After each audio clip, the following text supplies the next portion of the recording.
Assalamu alaikum aizangu, wazima mko poa, Ramadhani Mubarak, Saum Makbul. Jamani, leo napenda kuzungumzia kwa wingi au kwa uchache kuhusiana na mada ambayo nimeiposti jana. Sawa?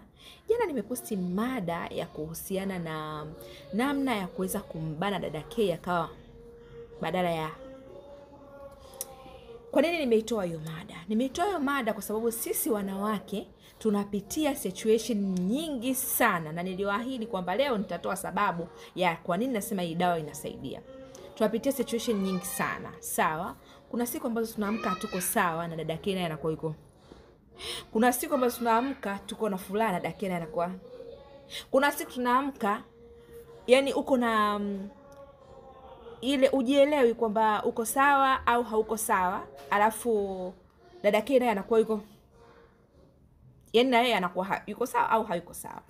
So kwa kujua hayo tunatakiwa tufanye nini? Sawa.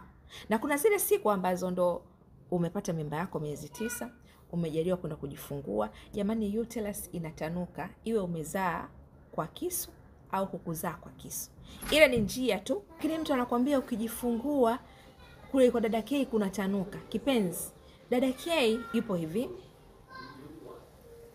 Sawa, anapobidi atanuke, akimaliza kutanuka anarudi.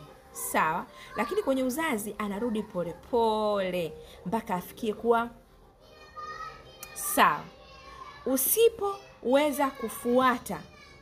Usipoweza kufuata masharti ya baada ya kujifungua, basi dada K yule lazima atakuwa yuko, badala ya kuwa atakuwa yuko. Si mnanielewa?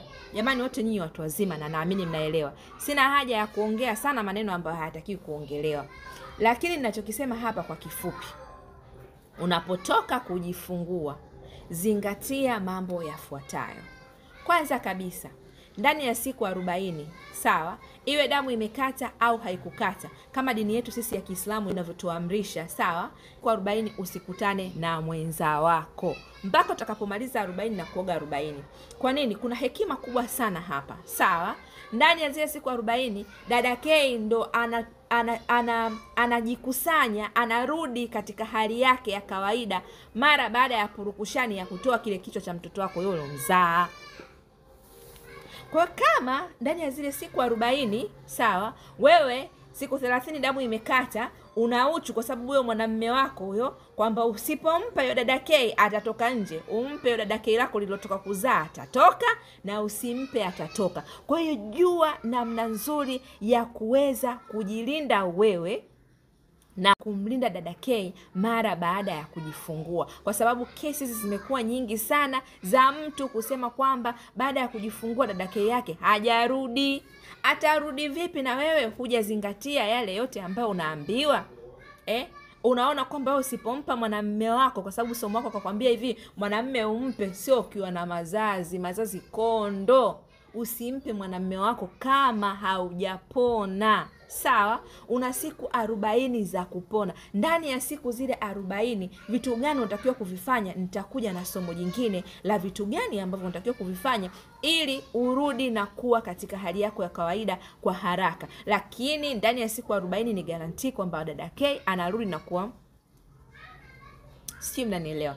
Sasa basi, jambo jingine ni kuwa na infection. Sawa, unapokuwa na infection mara baada ya kutoka kujifungua na ile infection haijapona vizuri, na wewe unaogopa kukaa uhil kwa sababu mwanamume wako atakusaliti au atatoka nje, kwa hiyo unaamua kumpa huku ukiwa na infection. Infection inasababisha, sawa, yale mazingira ya dada K. Ndani ya dada K kuna pingili.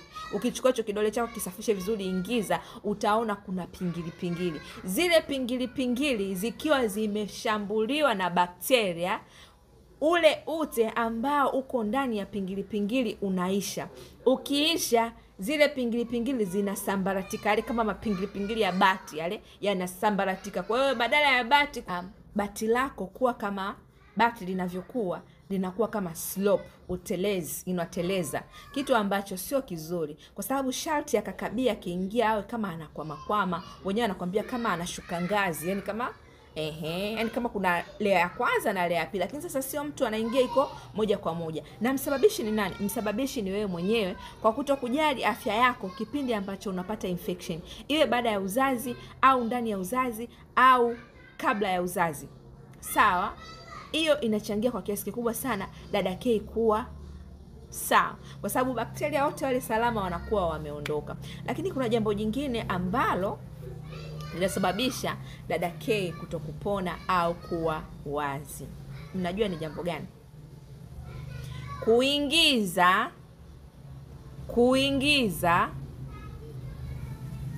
Kuingiza, nimerudia mara 3 jamani, na hii mara ya 4.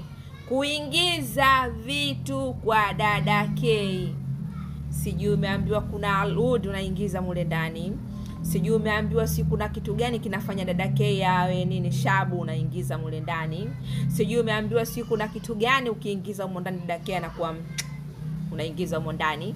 Sijui umeambiwa kuna miske unaingiza humo ndani. Mai wangu, uwe dada K unafikiri atakuwa mzuri? Hawi mzuri, kwa sababu hivi vitu vyote vinakuwa kama vina hali ya umotomoto. Ule hali ya umotomoto unasababisha bakteria wazalishwe kwa wingi. Bakteria wakizalishwa kwa wingi, unakuta dada K anaanza kutoa mimaji, alafu mwisho wa siku badala ya kuwa anakuwa, ndio mambo yanavyoenda. Kwa mimi baada ya kufanya utafiti mara baada ya kujifunga